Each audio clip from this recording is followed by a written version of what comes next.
আনন্দপাঠে ঐশ্বর্যে আপনাকে স্বাগত। আজকের পর্বে আমরা পাঠ করছি শীর্ষেন্দু মুখোপাধ্যায়ের লেখা অপেক্ষা। মেয়ে দাঁড়িয়ে আছে জানলার চৌকাঠে, দু হাতে ধরে আছে জানলার শিক, শিকের ফাঁকে মুখ গলানো। তার বাবা ফিরতে দেরি করছে। বাবা ফিরলেই তারা সবাই দোকানে যাবে। আজ ফ্রক কেনা হবে পুজোর, কিন্তু বাবা ফিরছে না। 5 বছরের মেয়ে, সব কথা কইতে পারে। হঠাৎ মুখটা ঘুরিয়ে চেঁচিয়ে জিজ্ঞেস করল, কটা বাজে মা? মেয়ের মা সেলাই মেশিন থেকে মুখ তুলে ঘড়ি দেখে। 7টা। মানুষটা এত দেরি কখনো করে না। বড় মেয়ে নেওটা বউ নেওটা মানুষ। অফিসের পর আড্ডা টাড্ডা দেয় না বড় একটা, দিলেও আগে ভাগেই বলে যায় যে ফিরতে দেরি হবে। সরকারি অফিস, তাই ছুটি টুটির ধার ধারে না। অফিসের ভিড় ভাঙার আগেই অফিস থেকে বেরিয়ে পড়ে। তার উপর আজ পুজোর কেনাকাটা করতে যাওয়ার কথা। দেরি হওয়ার কারণ নেই। তবু 7টা বেজে গেল, মানুষটা আসছে না। মেয়ের মার বয়স মোটে 26। 6 বছর হলো বিয়ে হয়েছে। দেখতে শুনতে আজও বেশ ভালো। পাতলা দীঘল গড়নের যুবতী, এখনো কত স্বাদ আহ্লাদ। মেয়ের বাবার বয়সও 30-এর মধ্যে। ভালো স্বাস্থ্য, সাবধানী, সংসারী এবং সঞ্চয়ী পুরুষ। সংসার সুখেরই। তারা দুবেলা ভাত খায় এ আকালের দিনেও। তবু কেন 7টা বেজে গেল? সময়ের চোরা স্রোত কেন বয়ে গেল হু হু করে? মেয়ের মা সারাদিন সেলাই করেছে। মেয়ের বাবার বড় শখ হয়েছে ফতুয়া পরবে। পরশু 4 গজ পাতলা লং ক্লথ কিনে এনেছে। দুটো ফতুয়া সেলাই করতে করতে চোখ ঝাপসা, মাথা টিপটিপ। মেশিনটা সরিয়ে রাখে বউ মানুষটা। মন ভালো লাগে না, দুশ্চিন্তা হচ্ছে বড়। 7টার মধ্যে না আসার তো কথা নয়। মেয়ে আজকাল স্কুলে যায়, তাই মেয়ের মা সারাদিন একা ভোগা। কি করে কি করে কি করে, ঘুরে ফিরে ঘর সাজায়, বিছানার কভার পাল্টায়, জানলার পর্দা পাল্টায়, সেলাই করে, ওল বোনে, 100 বার ঘরের আসবাব এধার থেকে ওধার করে। আজও সারাদিন সাজিয়েছে। তারা আর বেশি দিন এই ফ্ল্যাটে থাকবে না। গড়িয়ার দিকে একটু জমি কেনা হয়েছে। বিল্ডিং মেটেরিয়ালের জন্য দরখাস্ত করা হয়েছে। বাড়ি উঠলে তারা নিজেদের বাড়িতে উঠে যাবে। কথা আছে বাড়ি হলে সামনে শখের বাগান করবে বউটি, স্টিলের আলমারি কিনবে। ভগবান আর একটু সুদিন করলে গ্যাসের উনুন আর একটা সস্তার রেফ্রিজারেটরও হবে তাদের। মেয়ের বাবার শখ টেপ রেকর্ডারের আর ডাইনিং টেবিলের, তাও হয়ে যাবে। সাশ্রয় করে চললে সবই পাওয়া যায়। কিন্তু 7টা বাজে, সময় বয়ে যাচ্ছে। মেয়ের মা রান্নাঘরে আসে। দুশ্চিন্তা আর দুশ্চিন্তা। দেরির একটাই মানে হয়, কিন্তু মানেটা ভাবতে চায় না বউ মানুষটি। সে ঢাকনা খুলে দেখে রুটিগুলো শক্ত হয়ে গেল কিনা। সে এলে আবার একটু গরম করে ঘি মাখিয়ে কচুর ডালনার সঙ্গে দেবে। চায়ের জলটাকে এখনই বসাবে? হাতে কেটলি নিয়ে ভাবে বউটি। জনতা স্টোভের সলতে উচকে দিয়ে দিয়াশলাই ধরাতে গিয়েও কি ভেবে রেখে দেয়। জল বেশি ফুটলে চায়ের স্বাদ হয় না। এসেই তো পড়বে এখনই, তখন চাপাবে।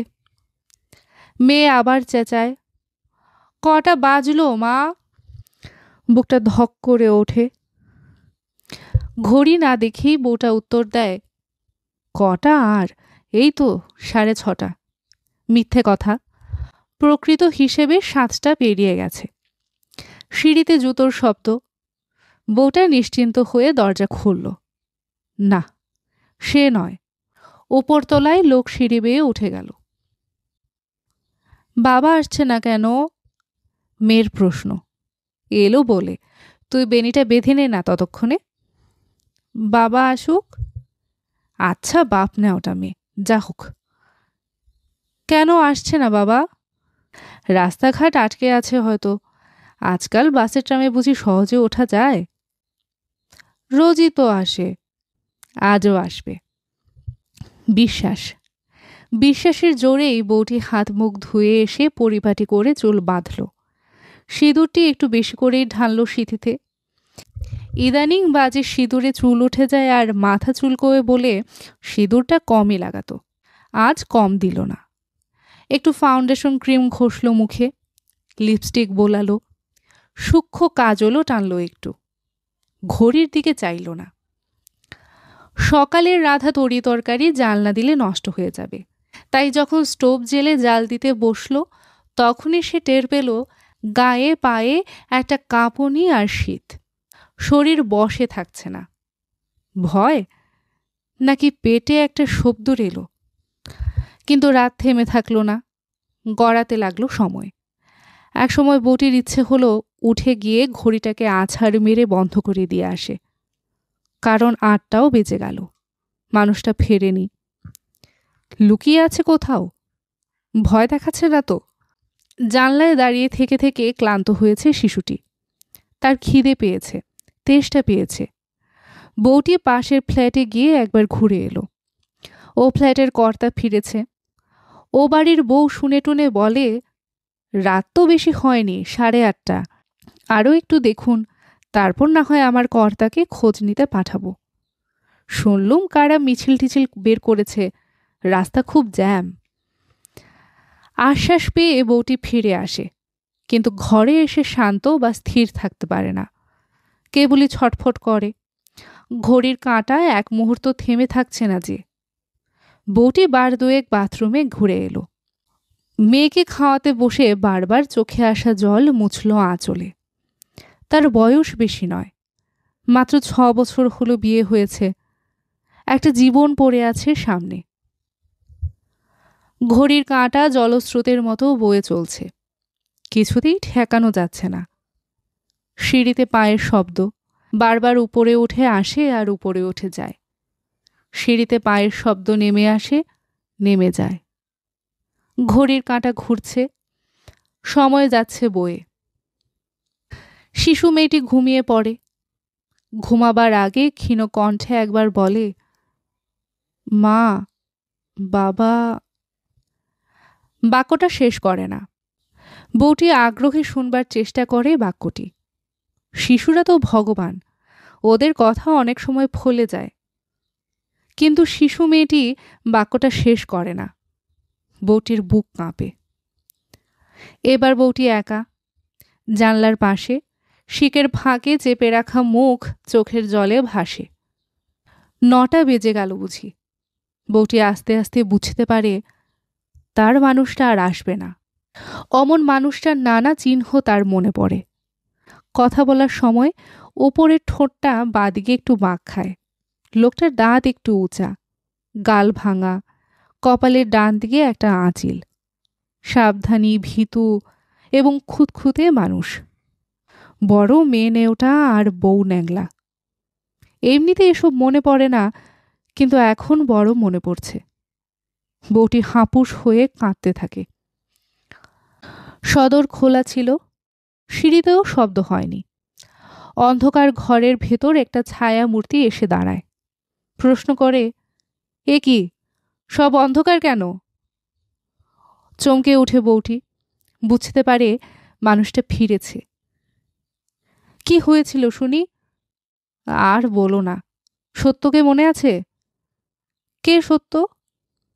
কুর্ণগড়ের, আমার বোজম ফ্রেন্ড। বলা নেই কোয়া নেই, হঠাৎ স্ট্রোক করে মারা গেল।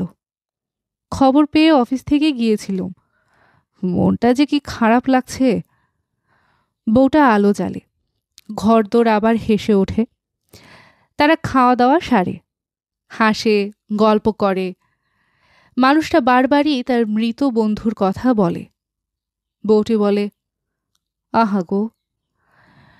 কিন্তু বউটি তবুও সুখী বোধ করে, কারণ তার মানুষটা ফিরেছে। মানুষটা ফিরেছে, মানুষটা বেঁচে আছে। আনন্দপাঠী ঐশ্বর্যের আজকের আয়োজন আপনাদের কেমন লাগলো অবশ্যই তা আমাকে জানাবেন। ভালো লাগলে বন্ধুদের সাথে শেয়ার করবেন। প্রথমবারের মতো আমাদের আয়োজন শুনে থাকলে চ্যানেলটিকে সাবস্ক্রাইব করতে ভুলবেন না। আজ এই পর্যন্তই। সবাই ভালো থাকবেন, সুস্থ থাকবেন, আশেপাশের সবাইকে ভালো রাখবেন।